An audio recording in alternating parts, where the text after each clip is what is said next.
Taraba State recently turned 30 years. Created out of the former Gongola State on the 27th day of August 1991 by the then military government of General Ibrahim Babangida.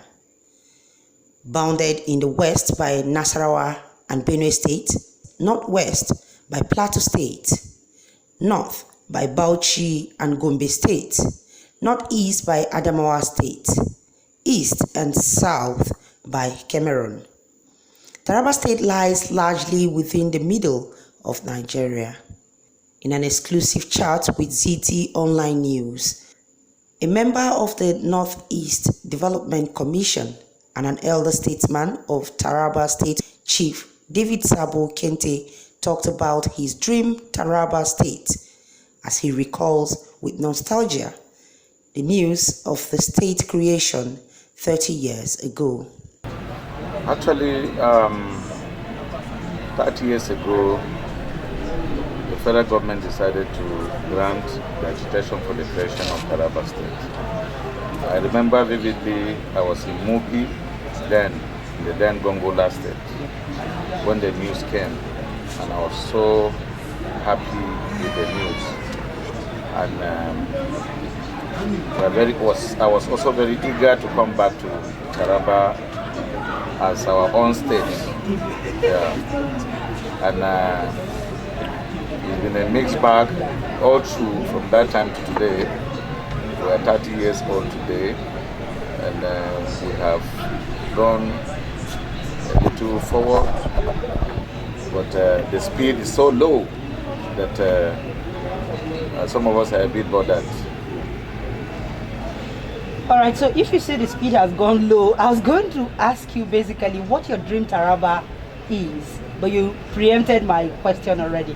But I will stop asking that because you are one of the elder statesmen, as young as you are, a critical stakeholder in Taraba State. What's your dream Taraba?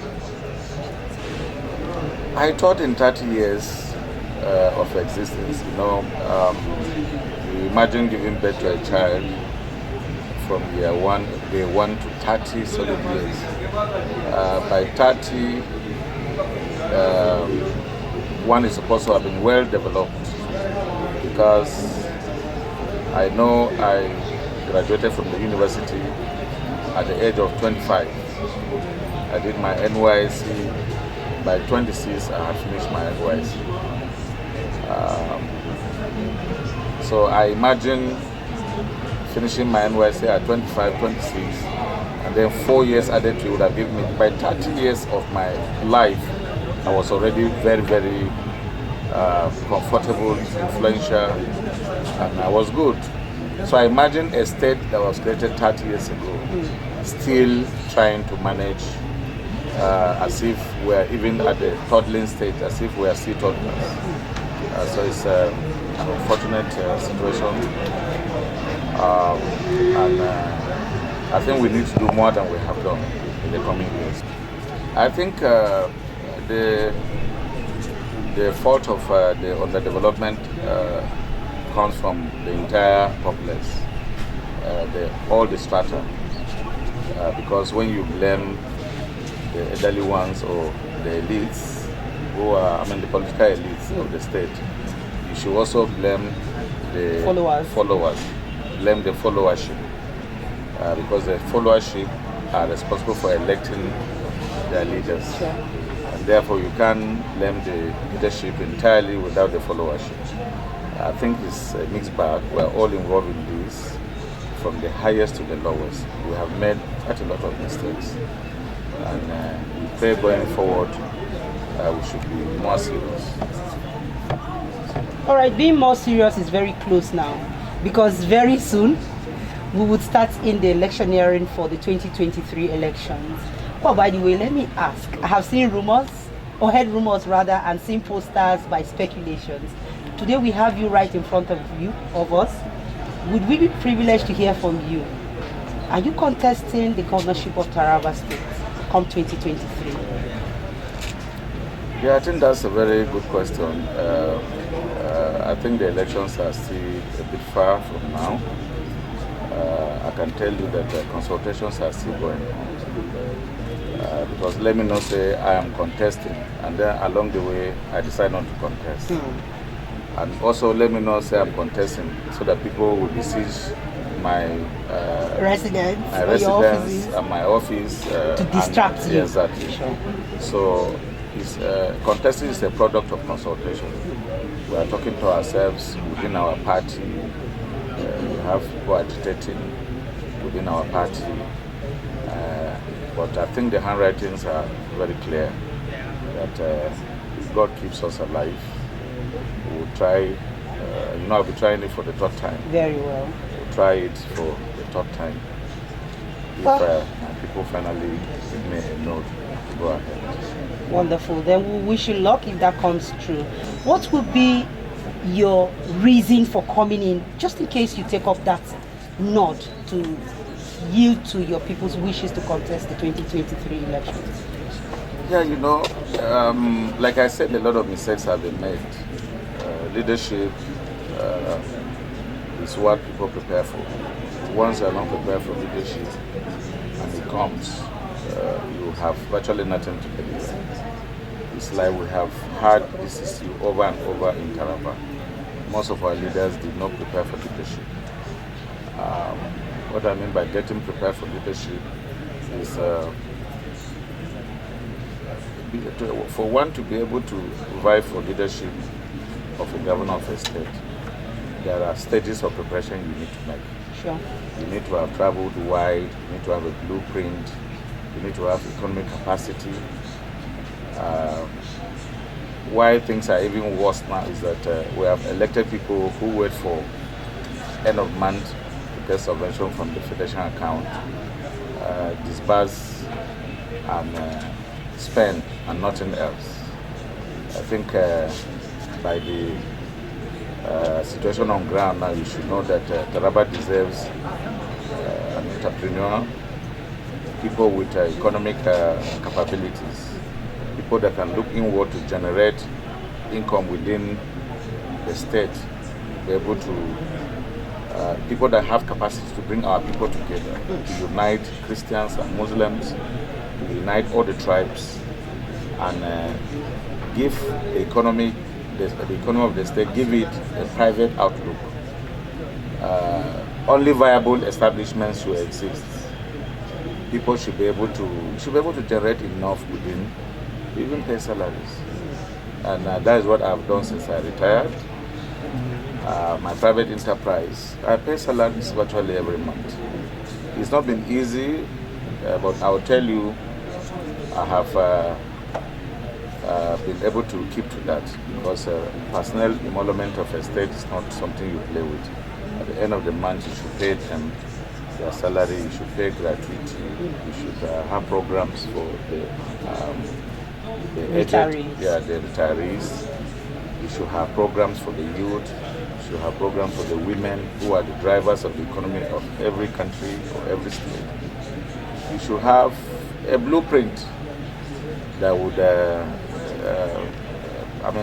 tell what you want to do. Bring development to the state. There are 2 or 3 modules that most people need to adopt and operate. I can tell you with emphasis that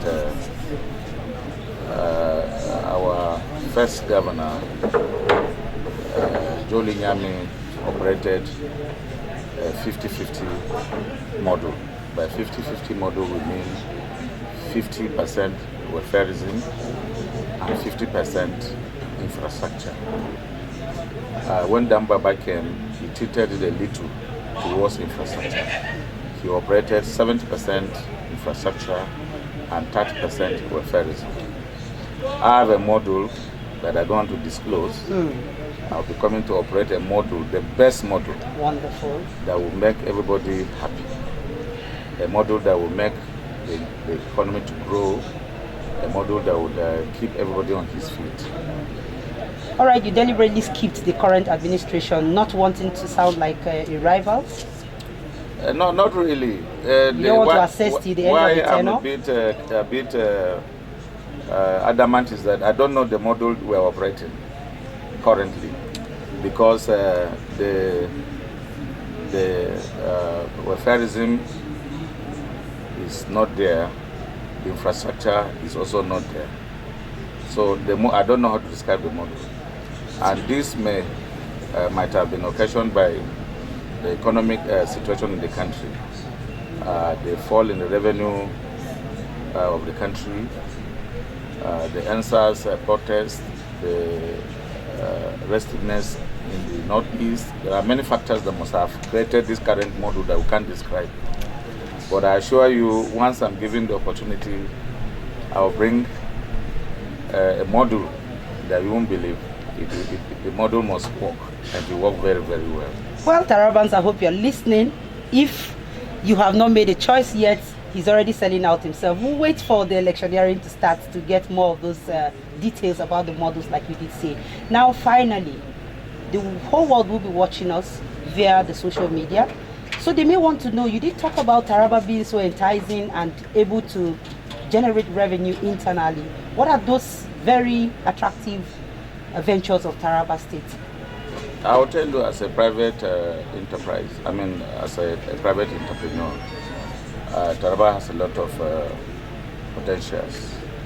The Mambila Plateau alone you are seeing, those of you who travel a lot know what it means to have a temperate weather in this environment. It's a matter of developing it and making it the mainstay of the economy of this state. In fact, from tourism, we can actually do a lot. Luckily, many things have happened. Nigerians are no more traveling abroad.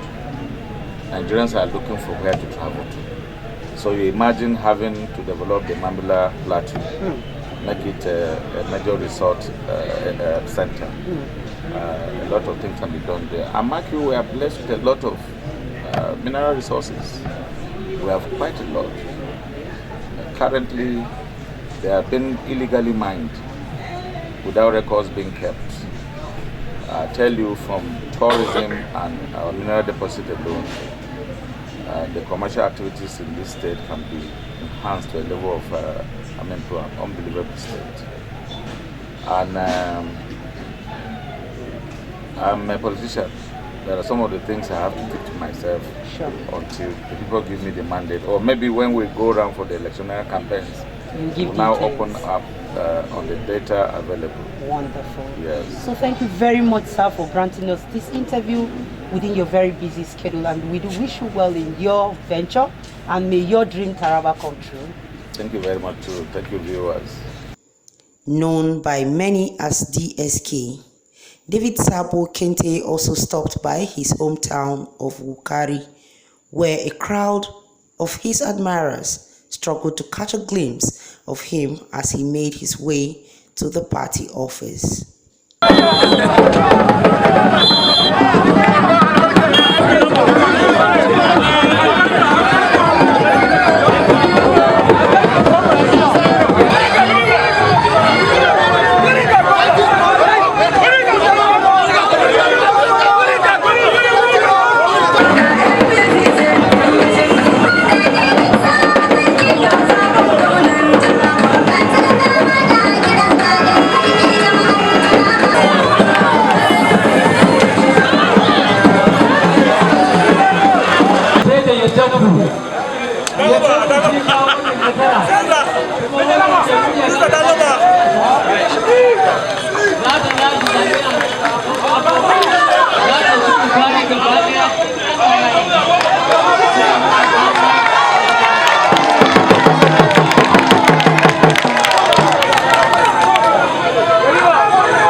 Queen Kunde Enoch reporting for ZT News.